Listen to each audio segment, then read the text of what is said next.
तो दोस्तों आपका फिर से स्वागत है। अब यहाँ पे हम बात करेंगे आपके BCS 054 न्यूमेरिकल टेक्निक्स के मोस्ट इंपॉर्टेंट क्वेश्चंस के बारे में। देखो बहुत ज़्यादा मैं आपको बता चुकी हूँ, मतलब जो है क्वेश्चंस जो मैंने आपको अभी तक बताए हैं, जो भी वीडियोस मैंने आपको पढ़ा है, आप लोगों ने अगर वीडियोस देख ली होगी तो आपको मतलब मैं बता दूँ आप लोगों को काफ़ी सारी चीज़ें आपके माइंड से कवर हो गई होंगी, ठीक है, क्लियर हो गई होंगी कि कैसे कैसे करना है। अब जो मैं आपको क्वेश्चन बता रही हूँ उस चीज़ को ध्यान से सुनो, और इसके बाद में भी आपको मैं जो अलग अलग टॉपिक प्रोवाइड कर दूंगी, आप लोग बोलोगे तो मैं प्रोवाइड कर दूंगी उसके भी जो है थोड़ा सा एक्सप्लेनेशन, कि आप लोग आराम से पेपर में उसको कंडक्ट कर सको, ठीक है, आपको ज़्यादा बर्डन ना पड़े, आपको ना लगे कि यार पेपर में कहाँ से कैसे आ गया। ठीक है, अब मैं आपको बताती हूँ। देखो पहला ये क्वेश्चन है, ये क्वेश्चन में आ जाता है, ठीक है, ये थ्योरी बेस्ड क्वेश्चन है थोड़ा सा, कि right the notation and formula for the following operations. ठीक है, ये 3 पॉइंट्स हैं, ये 2019 के पेपर में आया हुआ था। सेंट्रल डिफरेंस ऑपरेटर, आपको बताना होगा इसका कि नोटेशन क्या है इसकी और उसका फॉर्मूला। ठीक है, नोटेशन और उसका फॉर्मूला, नोटेशन मतलब कि उसके डिनोट करने का साइन क्या होता है, ये आपका इस तरीके का साइन होता है। और दोस्तों इसको मतलब जो है स्मॉल डेल्टा जो है यहाँ पे इससे इस तरीके से लिखा जाता है, स्मॉल डेल्टा। ठीक है, इसको यहाँ पे डिनोट किया जाता है स्मॉल डेल्टा से।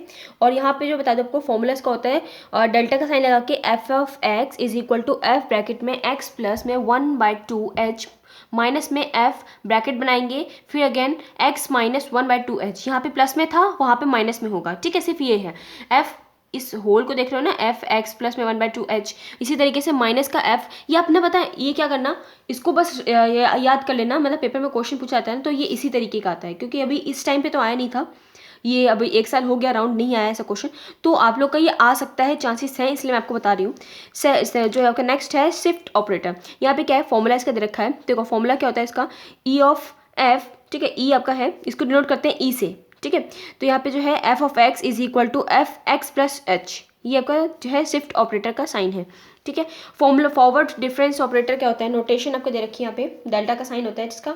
ठीक है, forward difference operator, forward difference operator आपको बता दूँ, ये न्यूटन वाला आपका जो है, न्यूटन वाला जो चैप्टर है आपका, ये उसी से डिनोट करता है, ये उसी चैप्टर का है ये। ठीक है, उसमें ये आपका फॉर्मूला है, होता है डेल्टा, डेल्टा का साइन लगाओगे और f of x is equal to f bracket में एक्स प्लस एच माइनस में एफ ऑफ एक्स। ठीक है, सिर्फ ये इतना ही है, इसको याद कर लो, चाहे से आप लिख के पेपर में क्या लेते हैं आप लोग माइंड में, या फिर लिख के ले जा सकते हो, कोई दिक्कत नहीं है, वहाँ पे पीछे आप लिख लेना, पहुँचते ही आप जो अपने शीट के पीछे फटाफट से दिमाग में रख के जाना और फटाफट से पीछे लिख देना, क्योंकि आपका क्वेश्चन पर मिले ना मिले कोई फर्क नहीं पड़ता, जितनी इंपॉर्टेंट थिंकिंग आपके रहे, मतलब जितने इंपॉर्टेंट फॉर्मुले से आपके जो आपके माइंड में है, या कोई पॉइंट है आपका जो इंपॉर्टेंट, या फिर स्टेप्स आपको याद नहीं रह पाते हैं, तो आप लोग जाके ना फटाफट से पेपर में पीछे रफ पेज होता है वहाँ जाके लिख लेना, चाहे किसी की डेफिनेशन हो, चाहे किसी का स्टेप्स हो, चाहे आपका फॉर्मूला ही क्यों ना हो, तो पीछे जाके लिख लोगे तो आपके माइंड में रहेगा। ठीक है, अगर पेपर में क्वेश्चन आ जाता है तो आप फटाफट से उसका इस्तेमाल करके लिख सकते हो, और अदरवाइज ऐसा होता है कि जब आप क्वेश्चन पेपर को देख लेते हो तो वहाँ पे भूल जाते हो आप लोग, क्वेश्चन करते करते ना उसमें माइंड से निकल जाता है, तो ऐसा ना हो, तो आप लोग इस चीज़ का इस्तेमाल कर सकते हो, वहाँ पे पीछे लिख सकते हो।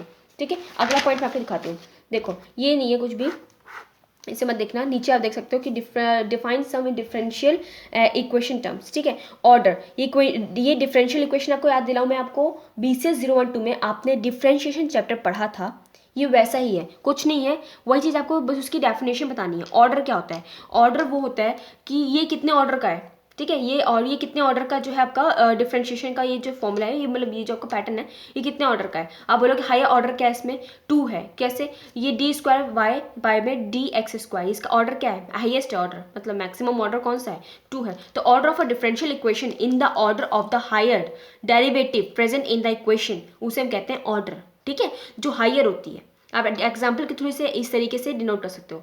ठीक है, उसके बाद डिग्री की बात करें तो डिग्री आपको पता ही है, किसी भी चीज़ की डिग्री, यार मैं आपको बता दूं कि जैसे 23 मैंने लिखा है, सॉरी 23 मैंने लिखा है, उसके होल स्क्वायर में लिखा है, तब क्या बोलोगे, इसका डिग्री क्या है, इसकी पावर क्या है, मतलब पावर दिख रहा है ना आपको, 2 है। और यहाँ पे आगे देखोगे इसमें क्या है कि हाईएस्ट ऑर्डर डेरिवेटिव, देखो मैं बता दूँ, the degree of a differential equation in represented by the power of a highest order derivative in the given differential equation. ठीक है, higher order derivative, order higher order derivative, higher order derivative का जो degree मतलब उसकी पार। ठीक है, किसकी पार, जो हायर ऑर्डर है, जिसकी हायर ऑर्डर है, मतलब ऑर्डर में आपको बताया जैसे कि जिसकी जो इसमें हायर ऑर्डर क्या था, d² बाय में dx², उसी का जो है डिग्री, मैक्सिमम डिग्री ना, उसी की आपको डिग्री देखी जाएगी। ये नहीं, अगर यहाँ पे ऐसा होता है ना, देखो मैं बता दूँ आप लोग को, इसकी पावर 4 भी होती ना, तभी आप 4 नहीं लिखते, 4 नहीं देखते, आप उसका देखते the degree of the differential equation in the represent by the power of highest order derivative in the given differential equation, उसी का देखा जाता है। ठीक है, इसके बाद इनिशियल कंडीशन आप देख सकते हो, इसका मीनिंग क्या होता है। इनिशियल कंडीशन मतलब, इनिशियल का मतलब होता है स्टार्टिंग की कंडीशन। ठीक है, मीनिंग से पता चल रहा है। If all this condition to determine the value of arbitrary constant in value in the involved in the solution of a differential equation of order n are given on point, then their condition are known as initial जो है condition। मैं बता दूं आप लोग को, आप लोग के जो है डिटरमाइन जो arbitrary constant होता है, मतलब स्टार्टिंग में जो इनिशियली आपको जो प्रोवाइड किया जाए, जो भी कंडीशन आपको इनिशियली प्रोवाइड की जाए, उसे हम कहते हैं इनिशियल इक्वेशन। वही चीज़ यहाँ पे बताया गया कि डिफरेंशियल इक्वेशन की बात की गई है कि डिफरेंशियल इक्वेशन में जो आपकी आर्बिट्रेरी कंस्टेंट होती है, ठीक है, जो इन्वॉल्व करता है in the solution of a differential equation of order n, उसे हम कहते हैं इनिशियल कंडीशन। मतलब स्टार्टिंग की कंडीशंस को कहा जाता है, मेनली बात ये है। और बाउंड्री कंडीशन की बात करें तो बाउंड्री मतलब कि कोई रेस्ट्रिक्शन लगा दी जाए कि इससे एक्स्ट्रा आपका नहीं जाना चाहिए। ठीक है, इससे आपका जो है वर्ड बाहर नहीं जाना चाहिए। तो इसकी डेफिनेशन ये है कि if the end condition are prescribed at more than one point, then this condition are known as boundary जो है कंडीशन। कोई क्वेश्चन दिया गया, बोला जाए कि इससे आगे नहीं जाना है, जैसे मैं आपको बोलूँ कि आप डबल डेरिवेटिव निकालो और उससे आगे आपको नहीं जाना है, मतलब उसके आगे नहीं निकालना है आपको, या मैं बोलूँ सिंगल डेरिवेटिव निकालना है तो उससे आगे आपको नहीं करना है। तो ये बाउंड्री कंडीशंस आपकी प्रोवाइड की जाती है जो कि आपको उससे आगे आप नहीं कर सकते, आपको नहीं बोला गया क्वेश्चन में। ठीक है, अब मैं आपको एक क्वेश्चन दिखा रही हूँ जो मैंने आपको अभी थोड़ी देर पहले बताया था एक वीडियो में, कि उसके नीचे ना आपको पॉइंट दे रखा था। मैं आपको याद दिलाऊँ तो वो क्वेश्चन कुछ इस तरीके का था, मैं आपको दिखाती हूँ।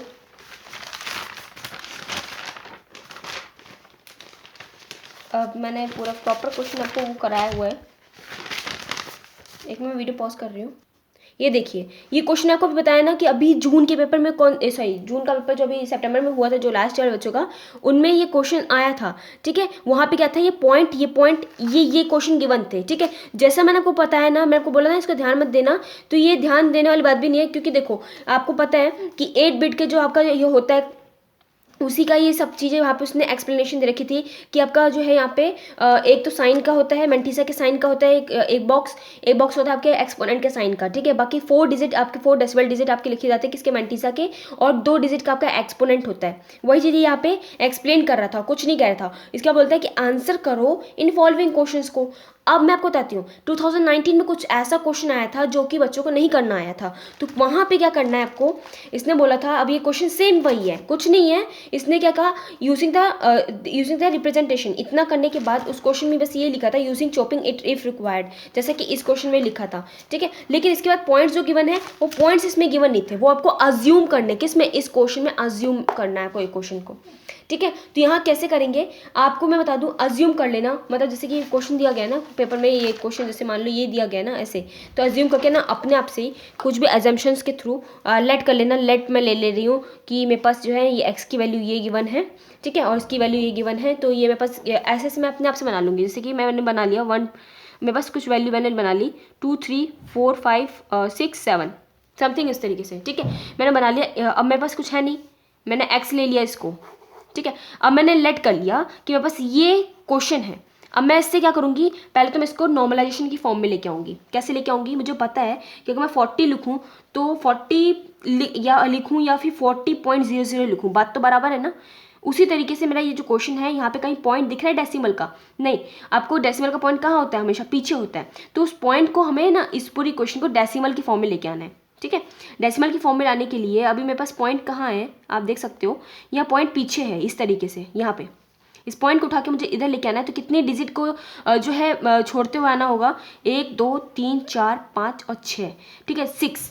तो जितने डिजिट को आप लेफ्ट साइड पे जा रहे हो ना, लेफ्ट साइड पे जाते हो तो 10 की पावर में हमेशा पॉजिटिव रहता है, तो 6 पॉजिटिवली आ जाएगा। ठीक है, क्योंकि 6 डिजिट को छोड़ के वो पॉइंट लगाया जाएगा। ठीक है, 4 5 6 7 इस तरीके से ये हो गया आपका। अब यहाँ पे जब आपका ये क्वेश्चन आपका पास इस तरीके से आ गया है, तो अब आपको पता है कि ये क्या होता है, ये आपका मेंटिसा के लिए होता है। ठीक है, अब लेकिन इसमें अभी चॉपिंग करेंगे हम, क्योंकि एक्स्ट्रा है इसमें, 4 डिजिट से ज़्यादा जो है डेसिमल प्लेसेस हैं। और यहाँ पे जो इसकी पार है, ये आपका क्या होता है, एक्सपोनेंट होता है। ठीक है, तो आप इसे बस डिनोट भी कर सकते हो, आपको डिनोट करना है। देखो पॉजिटिव का साइन है इसमें, बिल्कुल इसके 4 डिजिट आप लिख दो। यहाँ पे एक बार याद बता दो, यहाँ पे लिखा गया चॉपिंग इफ रिक्वायर्ड, तो आप लिख देना आफ्टर चॉपिंग, जरूर लिखना। आफ्टर चॉपिंग के बाद क्या होता है, चॉपिंग का मतलब होता है कि जितनी ज़रूरत है उतना रख लो, बाकी चीज़ों को काट के हटा दो। ठीक है। तो काट के हटा दो, मतलब चॉपिंग मतलब क्या, आप नाइफ से क्या करते हो, कट करते हो ना सब्जियों को, तो उसी तरीके से आपने चॉप करना है इस क्वेश्चन में भी। 2 3 4 5 इस तरीके से किया, इसकी पावर 6, 2 3 4 एंड 5 इस तरीके से। और यहाँ पे प्लस साइन लगाते हैं किसका, यहाँ पे साइन आता है एक्सपोनेंट का। एक्सपोनेंट का साइन क्या है, पॉजिटिव है, तो पॉजिटिव रखेंगे। 0 और 6 इस तरीके से आप इसे नॉर्मलाइजेशन की फॉर्म में डिनोट कर दोगे। बता देना कि ये क्या होता है, ये साइन ऑफ मेंटीजा होता है, ये पूरा का पूरा मेंटीजा होता है, और ये आपका जो है किसका साइन होता है, ये एक्सपोनेंट का साइन होता है, ठीक है। और ये आपका जो है एक्सपोनेंट होता है। ये चीज़ वहाँ पे एक्सप्लेन कर देना। अब आपको इसके बाद कुछ लिखना है, इसके बाद कुछ नहीं करना, बस इतना ही करना था। ये क्वेश्चन में ऐसे ही आ सकता है, तो ऐसा आप लोग कर देना। मेरा बताने की जिम्मेदारी थी, आपको बता दी मैंने कि किस तरीके से करना होता है। अब एक क्वेश्चन है, बहुत इंपॉर्टेंट है, एग्जाम पॉइंट ऑफ व्यू में बहुत ज़्यादा इंपॉर्टेंट है। ये कर लो, आपके फ्री के नंबर है एक तरीके से, समझो, ठीक है। सिर्फ समझ लो, कोई कंसेप्ट समझने की जरूरत नहीं है। ये आपका न्यूटन वाला चैप्टर है ना, न्यूटन वाला चैप्टर लास्ट, तो उसी का एक टॉपिक है। कुछ नहीं, आपको आता है कि method of divided difference table. Divided difference table और डिफरेंस टेबल में क्या डिफरेंस है मैं आपको बताती हूँ।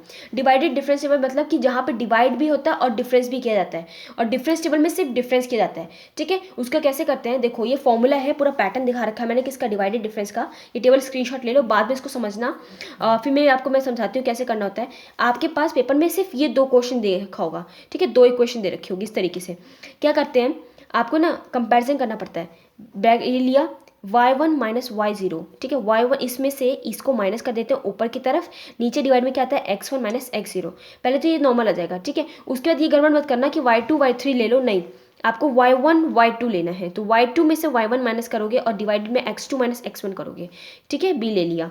अब इसी के बाद सेम ऐसे ही y2 y3 में देखेंगे, तो y3 माइनस y2 और x3 माइनस x2 इस तरीके से ले लिया, ठीक है। फिर देन इसी तरीके से सेम ऐसे ही प्रोसेस। उसके बाद अब जो है आपकी एक नई वैल्यू निकल के आएगी, उसे मैंने ABCD से डिनोट किया हुआ है, ठीक है। जो नई वैल्यू आएगी, अब उन दोनों को में जो है देखेंगे।